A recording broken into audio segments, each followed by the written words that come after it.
in this video, we'll have a look at the action potential. Okay. Now, first, before I move on to the AP, I've already given a basic idea about the AP is what? It's a change in the polarity. So, in resting condition, the membrane is negative, and on proper stimulation, it become what? It become positively charged. That is called as action potential. Okay. Now, before we go first, what are the site of genesis? So, site of genesis is axon hillock. So they ask you what is the site of genesis. The answer is it is the axon hillock. Okay, axon. Okay, but the propagation start from the initial segment. Okay, and propagation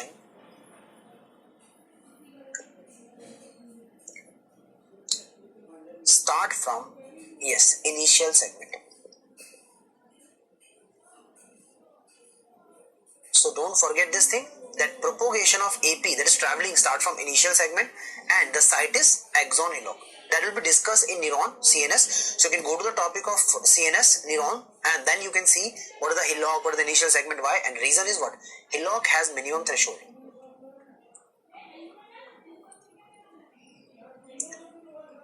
Due to minimum threshold. So who is having the minimum threshold? Axon hillock. So that is where the AP generation occur at the hillock, and then the propagation start from the initial segment, and then it move along the node to node. Okay.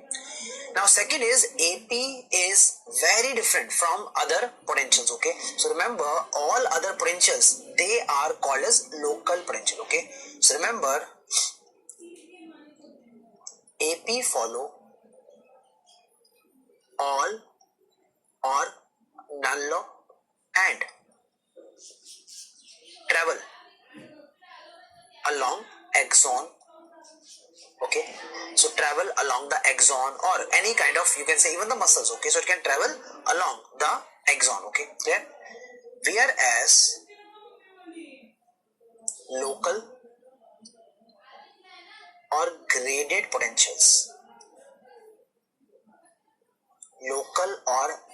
potentials, example IPSP,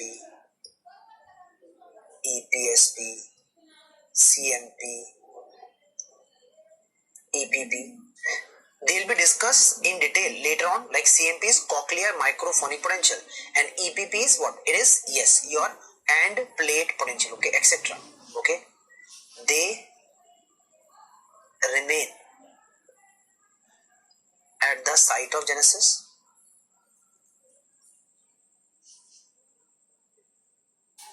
So at the site of genesis, and don't follow all or none law. Okay, rather what happens in all null law, either you get a full response or you get no response. What is all null law?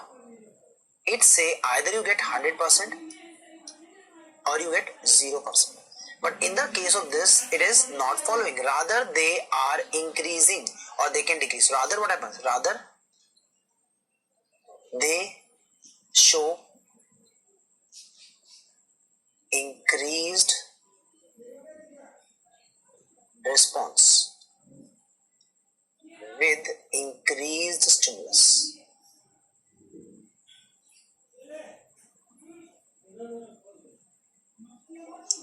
That is called as graded response.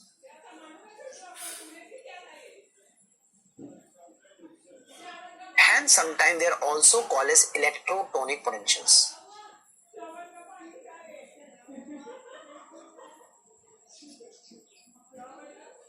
Should we clear it for you? Then what is this all or none? What is this graded? Okay. So let's understand a very simple manner. Okay. Let's say I take an example of what? AP like this. Okay. So let's say AP is like buying water bottle. So action potential is like buying a water bottle. Let me give an example. Okay. So let's say the price is like the stimulus and the amount of the water is like the response. So now see the beauty. Okay, let's say the price is 20 rupees. So you'll get 1 liter water. That is 100% water. So you will get what? Full glass of water. Let's take it. Okay. Now, if you give him 19 rupees, that is below the threshold. That is so this is threshold. This is sub threshold.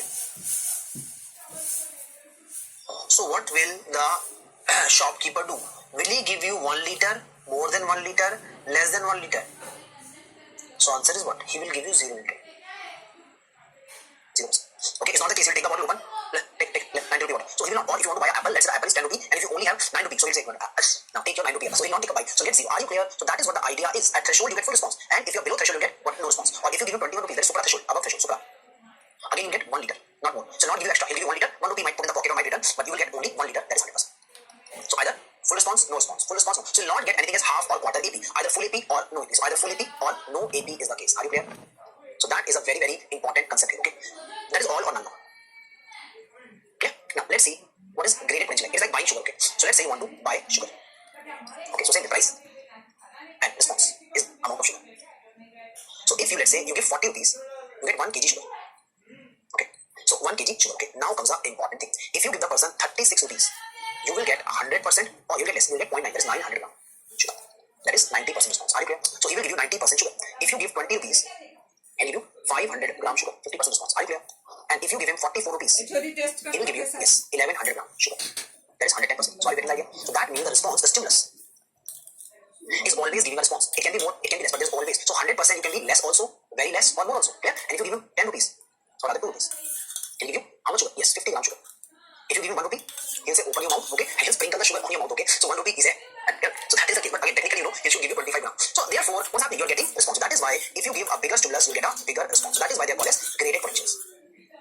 So more the stimulus, more the response. Okay. Example is EPSP, IPSP. Are you clear? So that is why EPSP is an example of graded potential. In AP, once you cross the threshold, you get full response or you get no response. So either you have graded potentials or you have the action potentials. Okay, clear? Now a question was asked that can the AP have amplitude change? No, it's fixed. Why? Because of all or none. Okay, so the amplitude of action potential remain constant. Okay, remain constant. Okay, clear? Remain constant under physiological conditions. Under physiological conditions. Okay. So either get full response or no response, but you cannot change the amplitude. Okay. Now, but we can increase the amplitude of it. How? First is by increase sodium outside. So if you increase sodium outside, what is the result? Result is more sodium will enter the cell.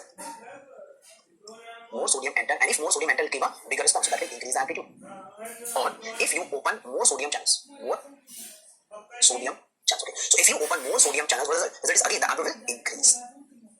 Again, more sodium enter, increase. Or if you keep the channel open for a long time, keep channels open for long time. Again, more sodium will enter, increase amplitude. So technically, we can increase the amplitude in all these manners just by keeping the channel open for a longer and longer time. Are you clear now? So that is one very, very important thing that we can see. Okay, clear? But understand, increase sodium outside is hypernatremia. Then opening more channel requires some drug, etc. So these are not physiological conditions.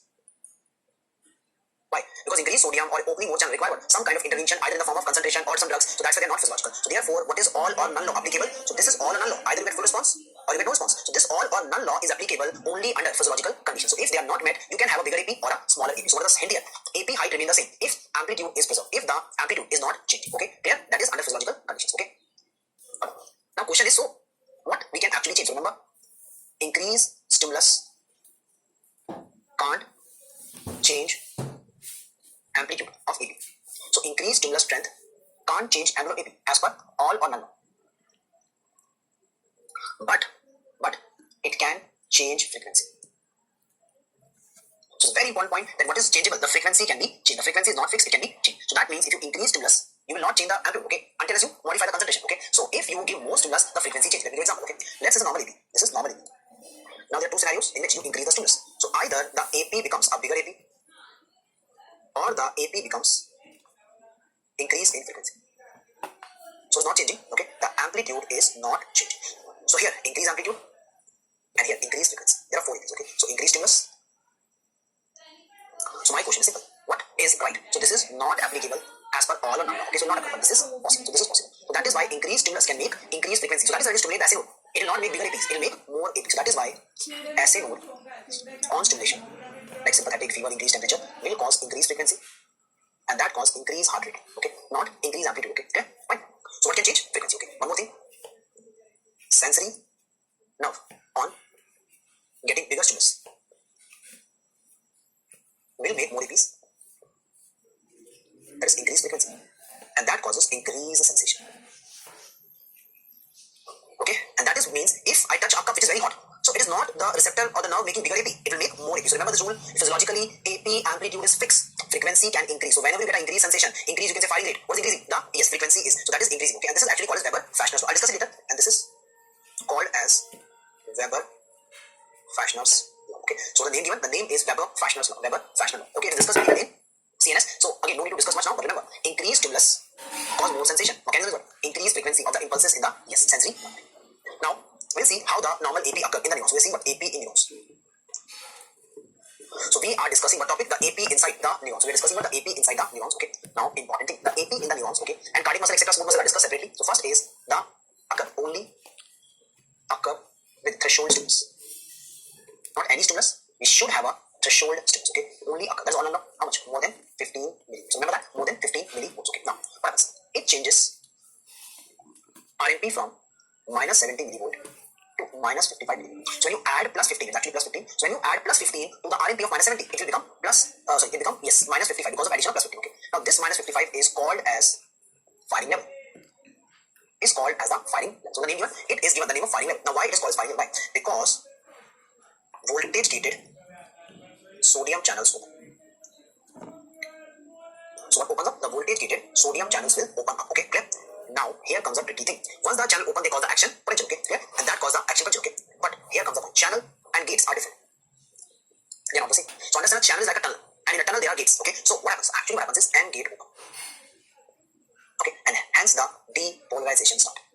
Now do one thing is write separately on your notes. Okay, somewhere like this. Okay, so this is, let's say, a neuron or any cell. Okay, so it is a neuron. Okay, and this is the sodium channel. Okay, so this is the sodium channel.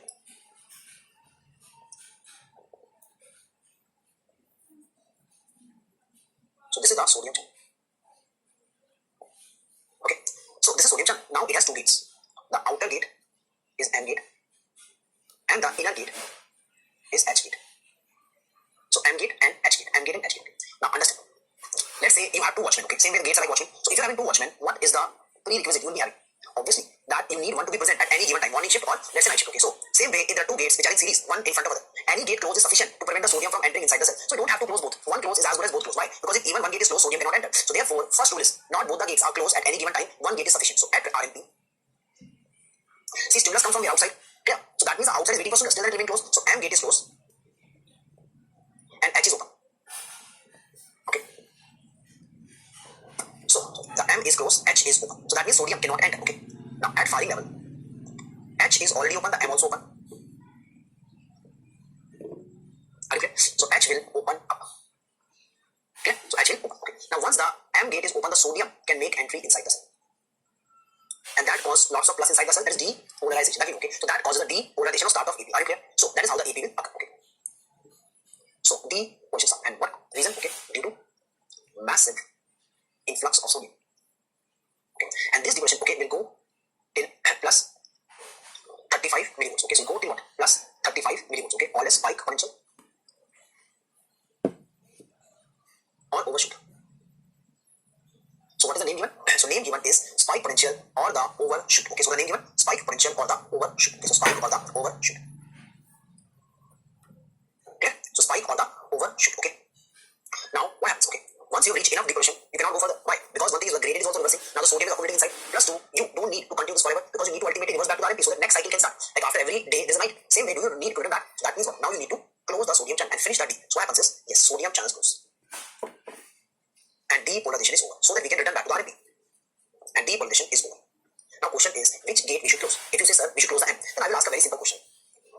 M open, M close. That means M is the only one who's controlling the sodium channel. Then will the H win? Are you clear? Like one watchman comes, he goes. Then what's the need of other watchmen? So now is the time for H to close and M to remain open. So always what was closed? M was closed. But now is the time for H to rest and close. So now remember at spike, M is open, H closes.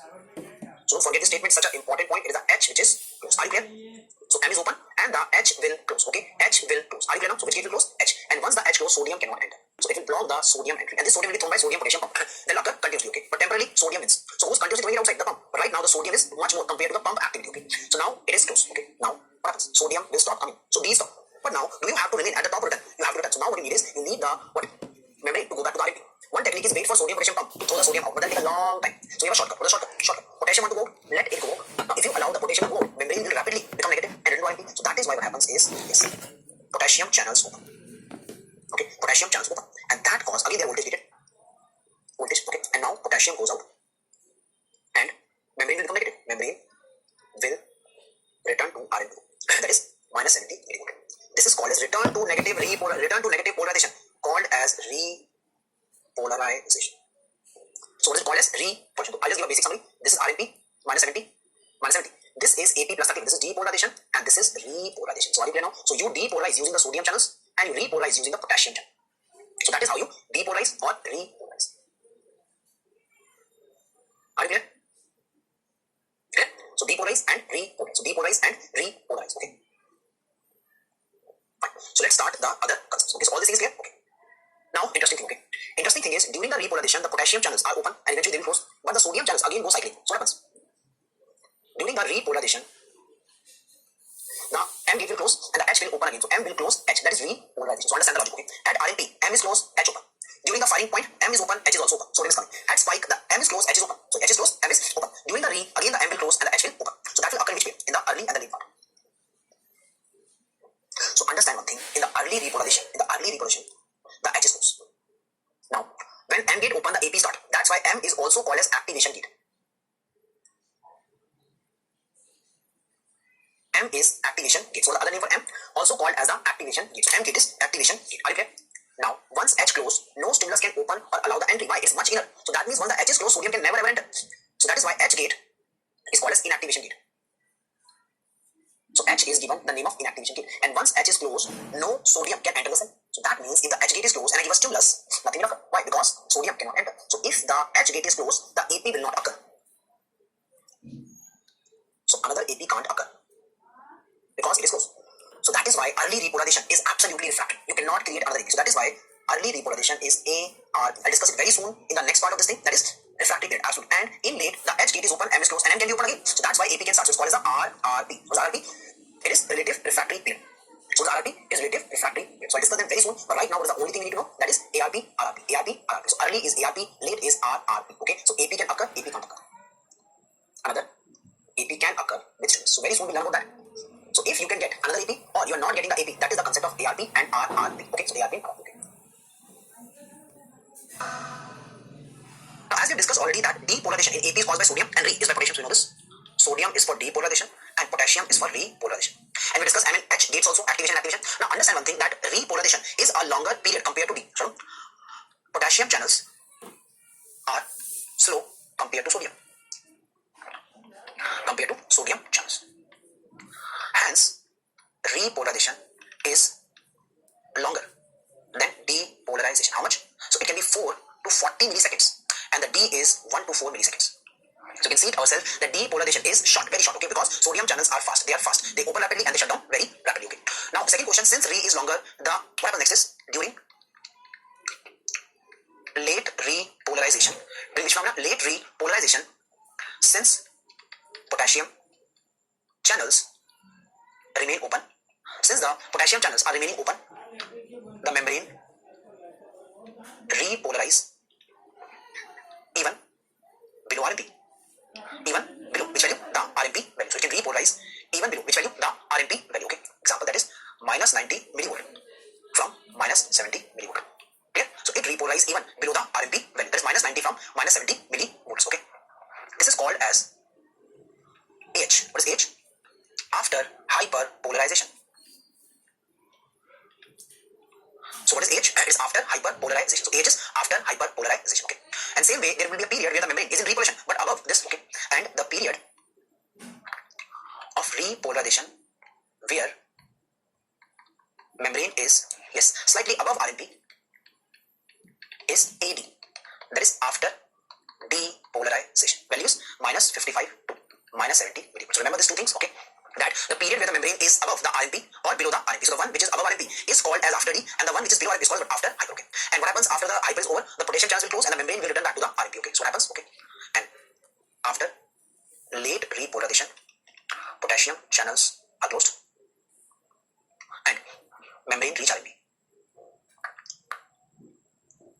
Okay, and ionic equilibrium is restored by sodium potassium pump. So the sodium potassium pump will again make sure sodium is more outside and potassium is more inside. Okay, now let's see the periods along with their description.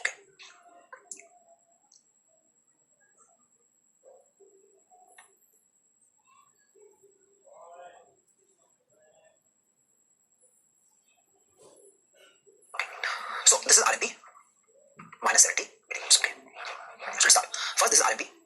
Okay, RMP. Okay, now this is minus 55 plus 35. This is 5 potential. Okay, this is minus 70. So let's start. First is this is minus 70 millivolts. Okay, so minus 70 millivolts. Okay, now you give a stimulus, and after the stimulus you reach minus 55. So let's say we give a stimulus, and now the membrane rise up to minus 50 plus firing level. Okay, that is firing level. Okay, now what happens? Sodium channel open, and now this depolarization. That's the case. And gate is open. Just now H is already open. At spike the H is closed. This is repolarization. This is 3. Now this is minus 55, minus 70, and this is minus 90. So this period is called as AD, and this is AH. So this period is after hyper, and this is after depolarization. Combined, we can use the word late repolarization. And this is early repolarization. You can say the word early. Which channel? Potassium channel. So this is the basic summary. Okay. Now let's divide the time margin. So we make a straight line showing the AP. Okay, this is AP. This is the AP. Okay. Now first is what is the D?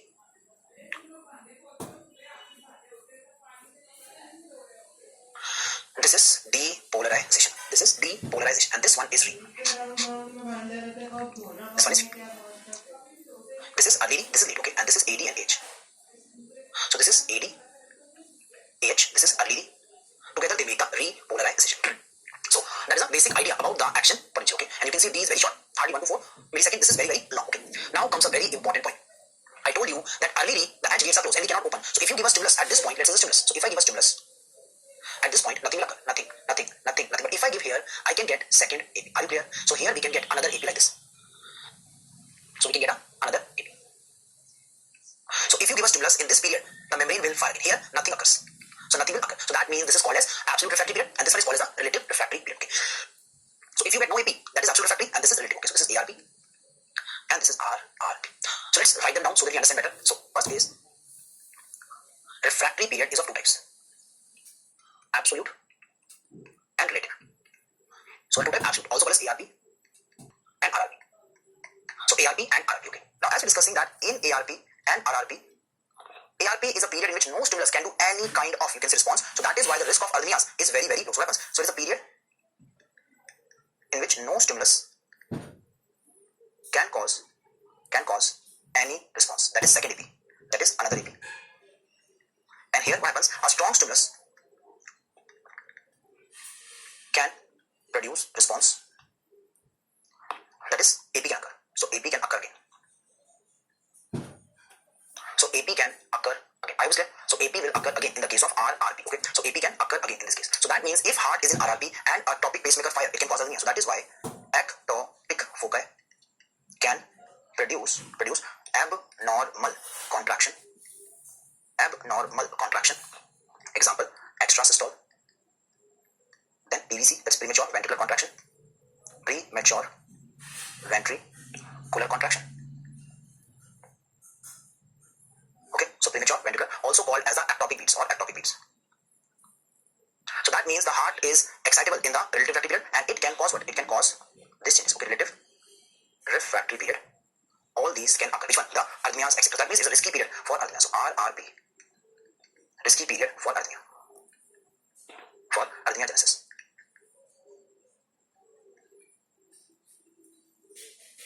Okay. So risky period for what? For the arrhythmia genesis. Okay. So that is the important concept here. So arrhythmia genesis. Whereas in ARP, no stimulus whatsoever you give, nothing will happen. So that's why it is safe. So ARP is safe. So it is a safe. So it is safe period. Because when the cardiac muscle or any muscle is in ARP, you can give any stimulus, it will not respond. So that's why it is safe period. Safe period. Okay. To protect from arrhythmia. That is when cardiac muscle is a very long ARP, and also prevent tetany. Prevent tetany. So it also prevent the tetany formation. Okay, tetany. Okay. Now what is tetany and what happens in the case of the tetany? So first is if you give a muscle stimulus, it will contract. Are you clear? So it will contract. Now it will contract once and then stop. But if you continue to give the muscle stimuli, it will keep on contracting. Are you clear? So it will keep on contracting multiple times. Okay, clear? Now if it continue to contract multiple times, what will it do? So it will obviously be causing what? It will obviously be causing the muscle to remain in a state of contraction. That is called as the tetany or tetanus. Okay. So tetanizing tetany or tetanus. So tetanus is a condition in which the muscle remain in a state of contraction continuously. Okay, so called as tetanus or tetanic contractions. Tetanic contraction. So what happens is if you give stimulus multiple times and the muscle is contracting every time, so it fails to relax. What happens? So repeated stimulation makes muscle stay in contraction period and fail to relax. Okay, so that is the technique. Okay, example, my bicep. So if I'm right now, my bicep is continuously contracting, or when I'm standing, my back muscles are continuously contracting. That's called what? Technique or rather sub-technique. Example, anti-gravity muscles. Anti-gravity muscles during standing posture or you're lifting some weight. So my muscles are continuously in a contraction state. Okay, during upright posture. So they are constantly contracting to maintain. So that's why they stay contracted to maintain. Okay, so that's the case. So I'll give an example. This is first is called as a simple muscle twitch. So this is a SMT, simple muscle twitch. So give a stimulus here, stimulus, and then the muscle will contract. This is called as a CP, contraction period, relaxation period. So CP is contraction period, and this is the latent period, and the stimulus. So I give a stimulus. Okay, now it will contract like the relaxation period. Okay, now question is, if I give a stimulus again, what happens? If I give a stimulus here, I will get. So if I give a stimulus, now see this one. So let's say I give a stimulus here. Okay, in this case, so the first stimulus, second, what happens? The muscle will contract again. So that is second contraction. Clear? So that would be the second contraction. Are you clear? So second contraction. Done. And if you give again and again, and what happens? The muscle will, see here is relaxing. But if I give it even before, the muscle will remain in this state. This is called as, this is what? This is tetany. This is called as tetany. So muscle is in a tetany state. Okay, so that is because of what? Continuous repeated stimulation. Okay, so you keep giving stimulus, the muscle will fail. But question is, the stimulation should be given when the muscle is in contraction period. Why? Because if it enters relaxation, it will relax. Here there is no relaxation. Why? Because all the stimulus are given here in the, so before it relax, again you stimulate, before relax, again you stimulate. So that's why the muscle will not relax, because you're giving the stimulus again here in the contraction period. So what is the tetanizing frequency? So that is why the tetanizing frequency is given as 1 by CP. 1 by CP. That is, for example, let's say there's a 100 millisecond. Rather, I'll take 10. So 10 millisecond is the contraction period. 10 millisecond is the CP. So let's calculate. So the TF, tetanizing frequency, will calculate would be given as what? 1 by 10 millisecond. Now millisecond is 10 to the power minus 6. So we can put 1000 up. So it'll be 1000 by 10. That is 100 hertz. And what's 100 mean? That means we need to stimulate by 100 APs in. That means 100 stimulus per second. So that is the tetanizing frequency. Okay. Clear? So skeletal muscle show the tetany. Okay. Now cardiac muscle doesn't show tetany. Why? Because if it show tetany, the heart will never fill. So I know, so tetany will kill you. So cardiac muscle shows no tetany. Else it will not fill and you will die. Okay. So that's why no tetany, as it has long absolute refractory period, and because of the long absolute refractory period, the muscle will always enter the relaxation period during the ARP itself. So that is why when you give the second stimulus, the muscle is already in relaxation period. So result is what? Result is the CP is finished in ARP and relaxation period start and RP start. So another stimulus can cause contraction only after muscle start relaxing. So that means it will not stay in technique, it will enter the relaxation period. So heart is in now relaxation. That means heart relax, then it contracts. So that's why it allow heart to fill. Otherwise, and this allow heart to relax and fill. Otherwise, you will be dead. So that's why cardiac muscle, no technique, because of long refractory period. Absolute. Okay. And the reason is taught in the cardiac muscle topic of CVS, where we discuss the ARP, plateau phase, everything. Okay. So cardiac muscle, no technique is possible. Okay. Now question is, so therefore, what period is the absolute refractory period? We discussed already is depolarization and the early repolarization. Okay. So ARP and RRP. So ARP is what? It is depolarization and early repolation. Here the sodium channels are not responsive. So sodium channels are not responsive. So sodium channels are not responsive. The H gate is either open, okay, or it is not inactive. So sodium channels are not responding. Sodium channels not responding. H gate is closed. So that's why it cannot open. In RRP, it is late repolarization. It is near RMP. So sodium channels can be opened again. So they're going back to the resting state, can be opened again.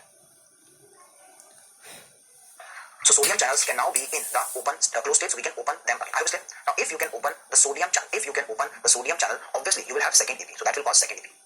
Are you clear? So H gates are H gate open and M is closed. So we can open the M again, and H is already open. Here the H is closed, we cannot open it. Are you clear? In the early, okay. So what are the RRP 2 periods? So that is late repolation. So that means RRP has 2 periods: after hyperpolarization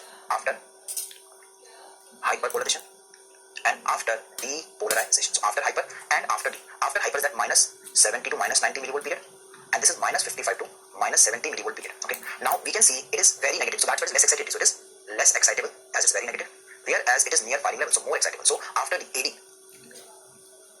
is more excitable as it is near firing level. Are you clear? So that is a very important. So it is near what level? The firing level. So it is near the firing level. Okay.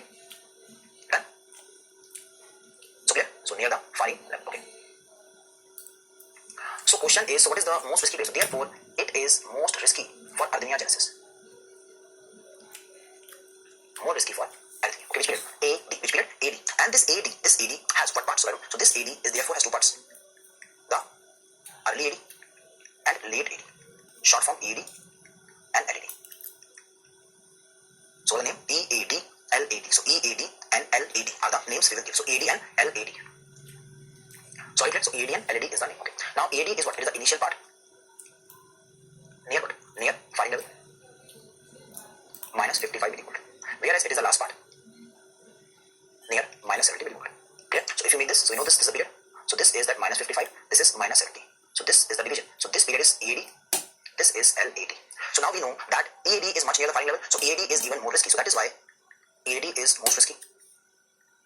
Okay. Now, if you give a potassium channel opener, the membrane will repolarize slower. So it will increase the EAD. So potassium channel opener, blocker will slow the repolarization. So it will slow the repolarization and increase duration of action potential and increase EAD also. So it causes double effect. One is it causes slowing of the repolarization and also increase the duration of AP and ED. If it increase duration of AP, it will decrease the frequency. It will decrease the frequency, and that can act as anti-arrhythmic actions. Anti-arrhythmic. Like example, class 3 and 1C anti-arrhythmics. Okay, like flatten. Okay, so let's say this is the case. So this is, let's say how many AP? 4 APs are there. Okay, 4 APs. So if I make the re slower like this, I will end up getting what? Only, see how many APs? Now I will end up getting only 2 APs. So now there are only 2 APs. So earlier there were how many APs? 4 APs. Now there are 2 APs. So the rate will half, and that's why arrhythmia will stop. But if they increase the EAD, there is an increased risk of arrhythmia called as Torsades, Torsades de Pointes. So that's why class 3 and 1C, they increase the risk of Torsades, where by increasing what period? The EAD period. Okay, by slowing the repolarization. What happens? The membrane will come like this. See? So it will increase the repolarization. So obviously now the AD will also increase. Are you clear? So AD is now increased. Can you see this? So now the AD is much longer. This is the AD, this is the LAD. So that's why when you slow the repolarization, membrane will take long time to return back to the RMP, and that's why the EAD will prolong, and that can cause arrhythmia called as Torsades. Okay, so Torsades de Pointes. By which drugs?